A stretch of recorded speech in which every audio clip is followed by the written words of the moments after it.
Welcome to another The E-Biology Teacher Podcast, the special section on the dissection of the fetal pig. This is the third dissection that we're doing online, and of course this is the digestive dissection, and here is little fetus, our specimen for this dissection.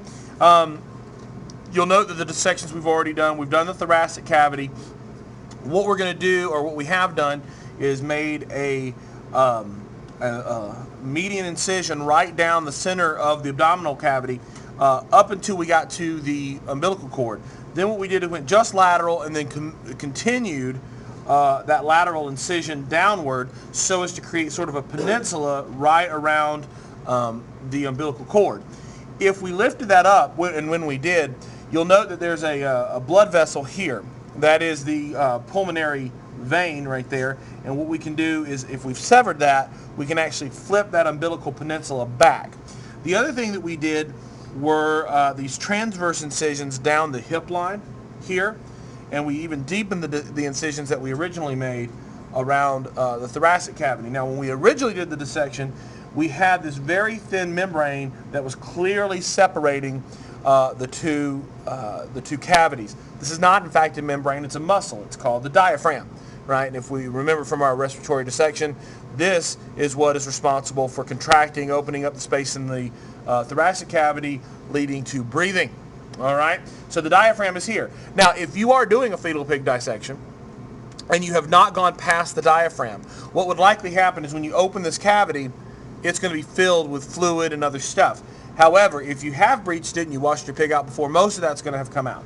So everything below the diaphragm is going to be considered the abdominal cavity. And this is what it looks like. Now, I've done a little dissection. I've removed just a little bit of connective tissue, but what you're seeing here is pretty much how it is. This is probably one of the easier dissections because the structures are nice and big and they're pretty easy to find.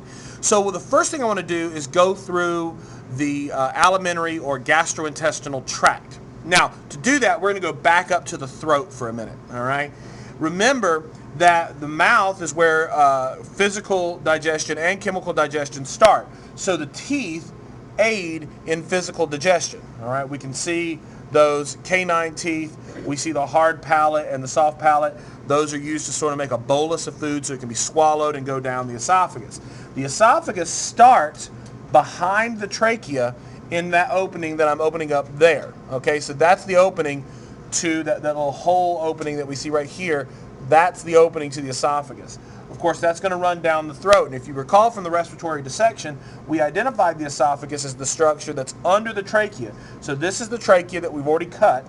And underneath there, this structure here is the esophagus. That's going to run dorsal, that means behind the heart and lungs, down into the abdominal cavity, which is where we are now. So let's go ahead and zoom into the abdominal cavity and see what we can find.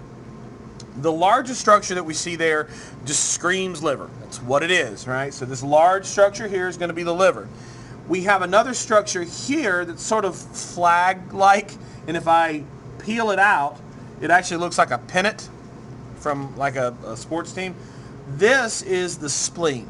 All right, we'll talk about those organs in just a minute, but I want to follow the gastrointestinal tract. And to do that, I'm going to have to lift the liver. All right. Now, if we follow the gastrointestinal tract, we're going to find that the esophagus heads into the stomach at this point. So we've got the esophagus here, and it's going into this sac-like structure that we're going to call the stomach. All right. So this structure here is the stomach. The esophagus is leading down in here. The stomach is where both chemical and physical digestion occurs. And I want you to see how pliable this is, but also how tough it is. It's because the stomach is made of 3 layers of muscle.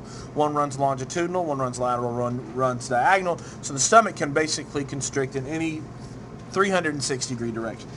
And then we have stomach acids and enzymes. Now, there's not a lot in here because keep in mind, a fetal pig hasn't yet been born, so it's never actually eaten. So there's not going to be any food in the digestive tract, which is, trust me, a blessing. Okay. Now, if we get in here and we start to take a look, we can find sort of a dense part of the stomach that seems to be leaving. This is the duodenum, of the small intestine. Now the duodenum is particularly important because if we see here, there are all these little vessels that seem to be going in at that point. Remember that the duodenum is the shortest part of the small intestine, and its job is to provide an entry point for all the accessory organs. Will you turn the first light off for me? So all those accessory organs, that's much clearer. The accessory organs, they're all going to put their materials in there, and we'll go over the accessory organs in a moment. But we go into the duodenum, which is a very short part, and then all of this stuff right here is the small intestine. Now, if we look very carefully, we can tell the difference between the parts of the small intestine.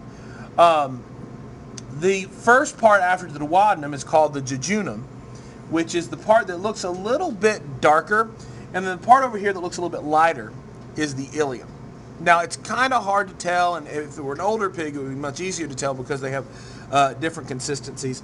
But you can tell if you sort of kind of know what you're looking for. But this stuff over here is going to be our jejunum, and then our ileum, and this is the jejunum. Now, if we look under here and we just keep following it, we notice that it ends at this large sac-like structure. This is the cecum, which in the human we would call the appendix. Now, before we part ways with the small intestine, there's something I want to show you. I'm coming, hold on.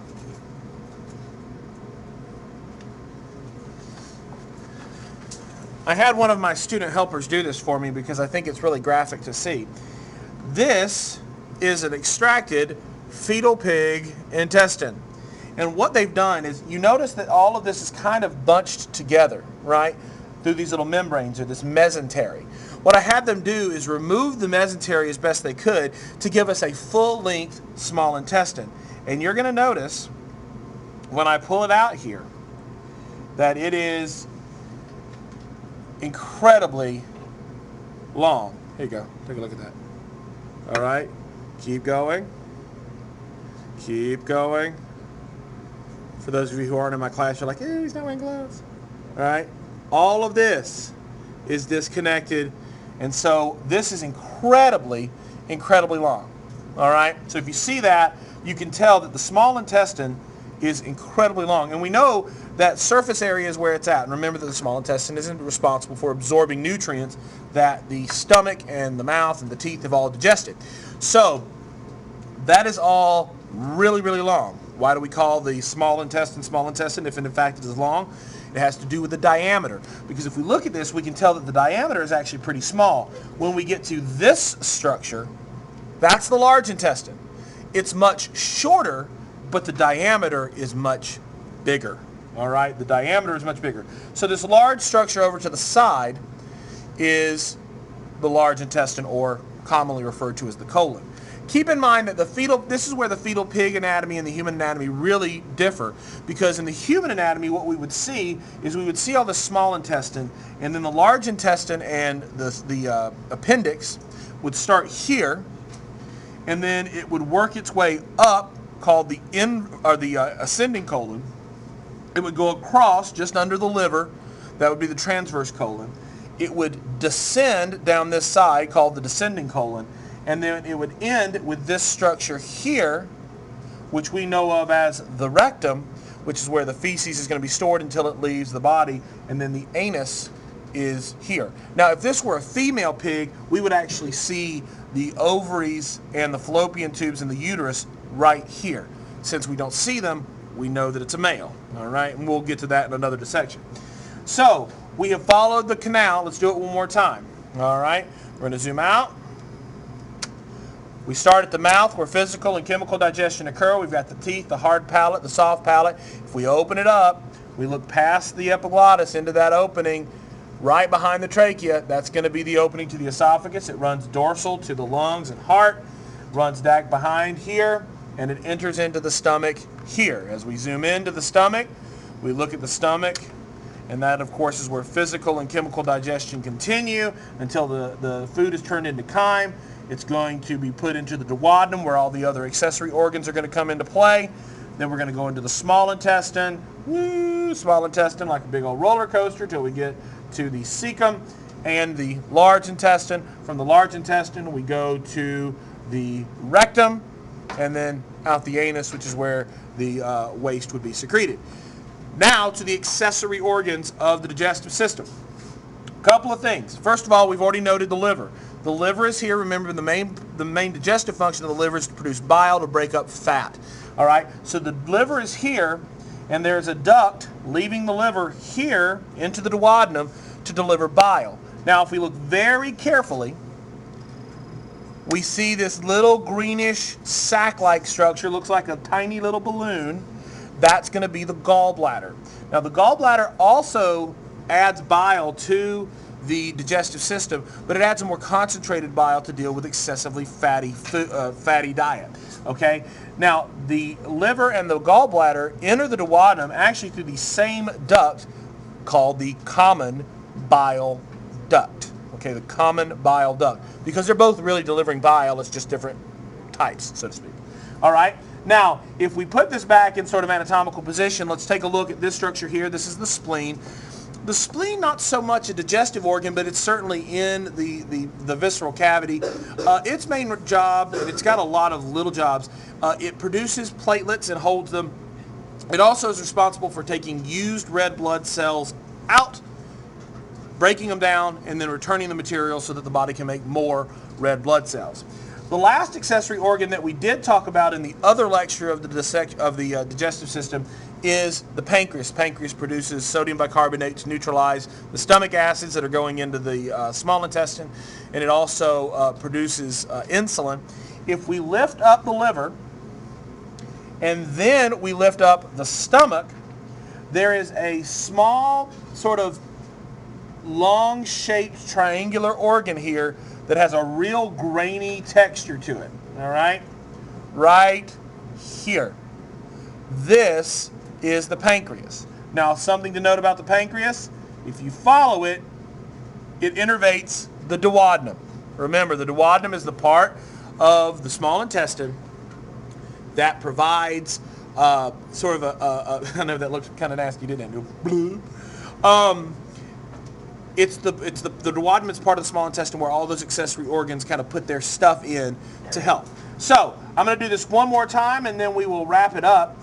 We've got in the thoracic cavity, we have the trachea, and underneath the trachea is the esophagus. Of course, the esophagus originates in the back of the throat where the mouth is.